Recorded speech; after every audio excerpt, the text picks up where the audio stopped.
I think we're in an accelerated phase for silver and the miners and gold in that order, meaning the upside we've seen in this arm wrestling process is now going to go more vertical. And I think one of the factors that will spark that, will stimulate that, will create capital flow is money moving from the stock market, particularly when it moves into the teeny tiny little sector, the gold and silver miners. I think gold and silver are already on their way up. I mean, silver had this dump recently that, it was 4-week dump, but really it was one bad day. And if you go back over the last couple of years and look at silver's rise, go back. For instance, after silver made a high in 2020, got up to just short of 30 and fumbled around and then pull back for the next couple of years in like an overlapping pullback. And so did the gold and silver miners. They paused and pulled it, but whereas gold literally went sideways during that time. So it outperformed them by not going down really, whereas they corrected down. That's shifting, favoring them now, silver and the gold and silver miners. But I see, when people get panicked by any quick pullback in silver, they need to stand back and look at what's going on. Where was silver a year ago? Where was it, for example, in March of 2024, when we put out a report to all our subscribers saying, okay, the dull markets we've seen since mid-2020 on gold, silver, and the miners, which have just put everybody to sleep or scared everybody because of their non-trending upward, but they didn't break the long-term trend that we measured. They went sideways, really. That was going to regain its upside potential at that point in March of 2024. Well, silver was $25, $26 then. Where are we now? 37, 38. So, it's not like it hasn't advanced more or less continually, but it's had a lot of protracted stalls and pullbacks. Don't be fooled by silver's pullback. Michael Oliver says it's only a pause before the real surge. A year ago, silver was stuck at $25. Now it's racing toward $38, and the momentum charts show it's just getting started. For years, gold led the way while silver and the miners lagged, but that's all changing. Silver and miners are waking up, signaling a powerful breakout ahead. And in this video, Michael reveals why these shifts could reshape the precious metals market, and what every investor needs to know before the move accelerates. In fact, we just went through one.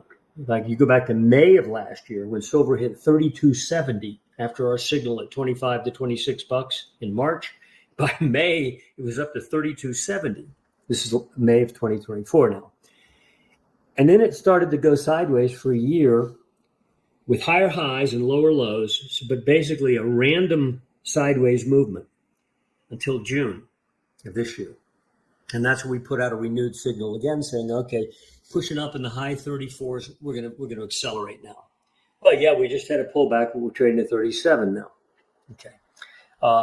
I think we're in an accelerated phase for silver and the miners and gold in that order, meaning the upside we've seen in this arm wrestling process is now going to go more vertical.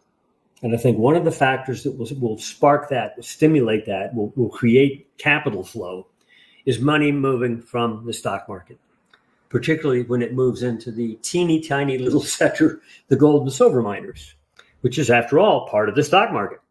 And we've seen lately an unusual strength in the gold and silver miners as a category relative to gold even. And I think that is partly due to money getting more and more nervous about the stock market and saying, hey, we need another place to be. And good grief, these guys are actually making a lot of money per ounce, and we've ignored it. And now we're going to get into that tiny little category. And that's why you have this wet bar of soap type phenomenon where, we're going up pretty sharply and more so, I think. So anyway, that's where I would be for the next 6 months, especially, but probably over the next year and a half as well. But right now, I think there's going to be some drama between now and the end of the year, more than we've even seen so far. And I think gold's totally comatose sideways for 4 months now. April, May, June, and July close on monthly close. You could draw a line right through them. Gold never tops that way, by the way. Never. It spikes when it makes a high. This is total lateral sleeping sideways, while gold and silver went up during that time.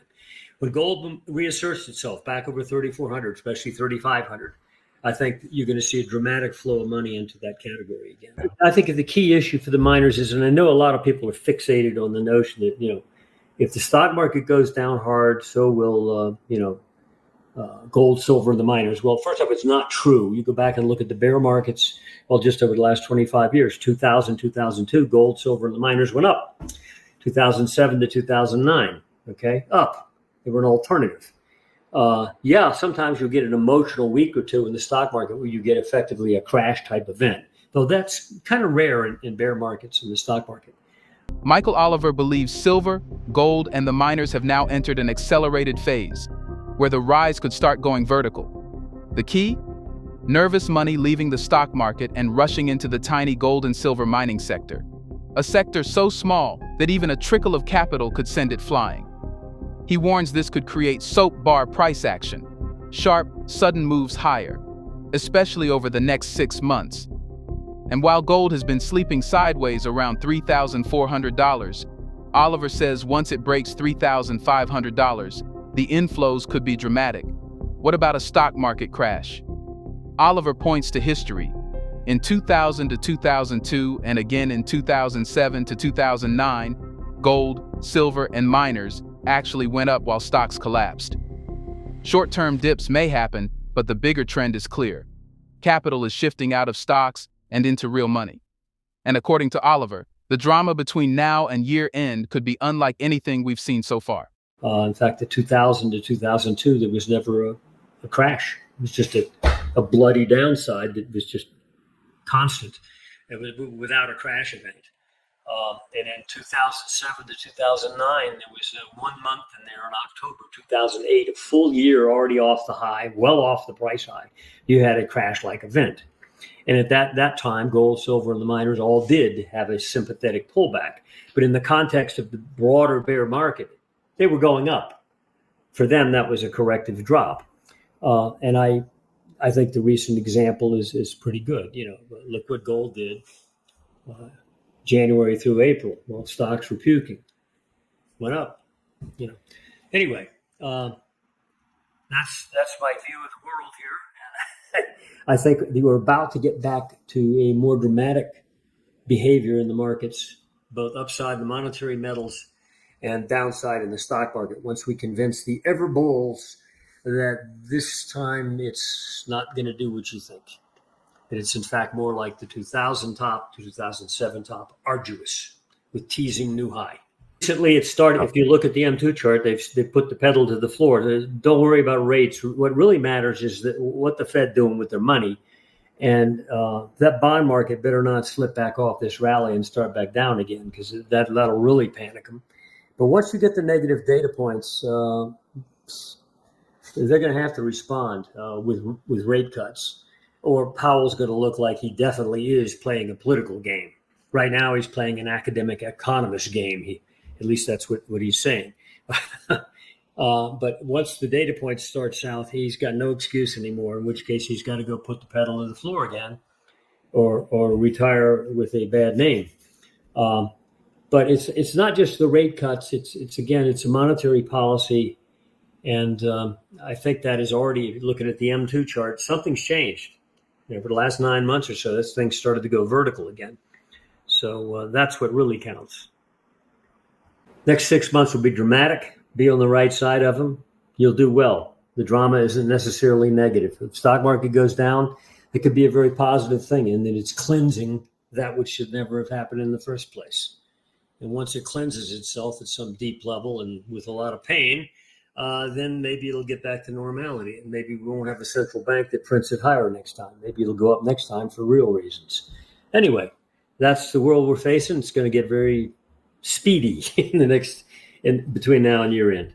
Thanks for watching. If you found this breakdown helpful, make sure to hit that like button, subscribe to the channel, and tap the bell so you don't miss the next update. Your support helps us bring you more insights on gold, silver, and the global economy. Stay tuned. The best is yet to come.